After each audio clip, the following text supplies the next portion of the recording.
everybody, welcome to What Should You Play? I'm Peter Vaughn with Cardboard Alchemy, and this is our monthly segment where we tell you about a game that we love and give you a chance to win it. And how you win it is you subscribe to this channel and comment below. This month's game is Rise of Tribes. It's one that's near and dear to our hearts, and I say that because I'm the developer of the game and Brad Brooks is the designer of the game, and he's my co-founder at Cardboard Alchemy. So it goes without saying that we happen to think this game is awesome. Let me tell you why I think it's great for your game group and on your tabletop.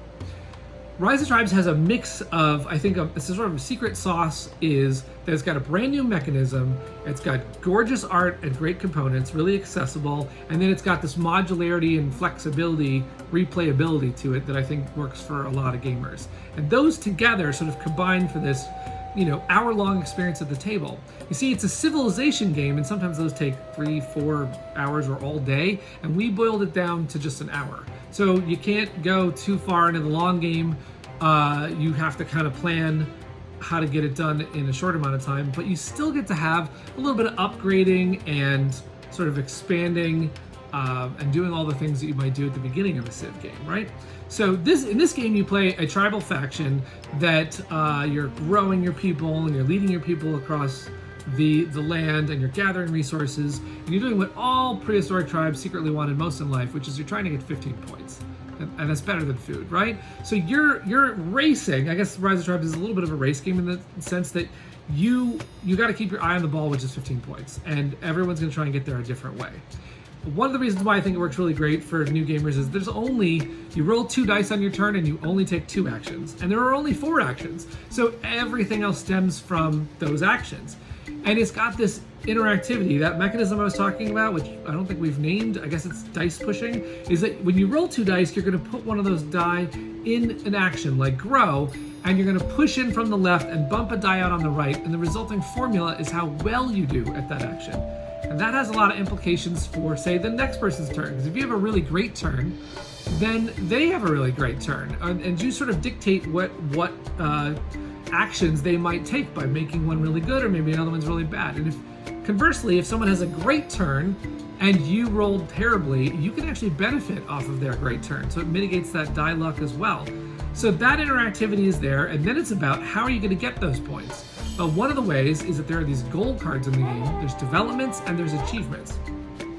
Development, everyone has the same deck, but it might not come up in the same order. And developments are like horse and pottery and basketry and oxen, the bow.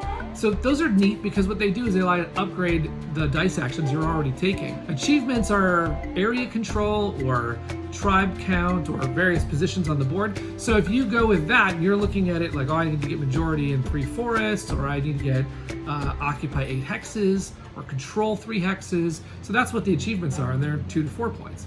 You can also build villages. Those take a lot of resources. So it's a big investment, but you get a point every turn if you can hold on to that village. You can get used to the game before you get used to all these other ways to play. So if you've played the basic game, your tribe has a maybe unique village building recipe, but that's all. It's the only difference you have between the other tribes.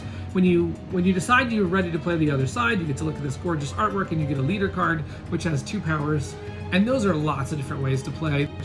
We also added, because it was a Kickstarter and tons of deluxe bits are available as well, we also added tar pits and glaciers and jungles and lots of tiles you can mix it up. You can make your own scenarios if you want.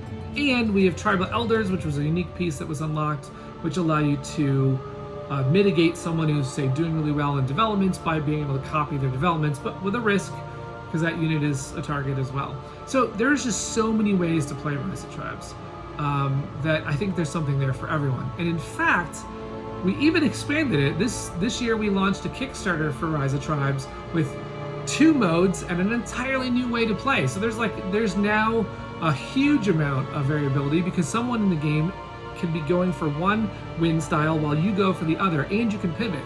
And we released a solo mode, so that's even more important for these days, is that you can play Rise of Tribes and challenge the the Volcath. It's called the Volcath Invasion. And so for this video, what we're saying is we're offering the Epic Rise of Tribes package to 1 lucky commenter and subscriber. If you comment on this video, tell us your favorite gateway game, or tell us that moment where you introduced someone to games. We'd love to hear those stories. Or if you've played Rise of Tribes, tell us your favorite faction. But if you comment on this video and subscribe, we'll give you a chance to win a signed copy of Rise of Tribes. And when the expansion comes out, Beast and Bronze and Volcath Invasion, Brad will sign those as well for you, so we'll get you the mega all-in Rise of Tribes package.